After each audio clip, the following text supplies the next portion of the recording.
पनो अकिल वेझो पुरस्कार नमूने गोली लगण सबब औरत मारिजी वई आहे। दादलो थाणे जे हद ॻोठ सूमर गोपांग में पुरस्कार नमूने गोली लगण सबब 45 वरहनि जी औरत मसमात अज़ीमा मारिजी वई।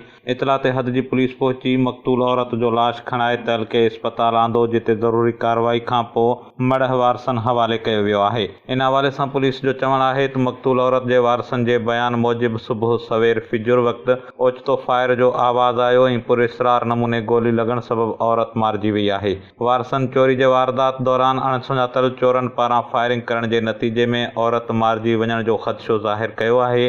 पुलिस जो वधीक चवणु आहे त पोस्टमार्टम रिपोर्ट अचण बाद वधीक मामले जी जांच कई वेंदी, जन त आख़िरी इतलान ताईं वाक़े जो केस दाख़िल न थी सघियो।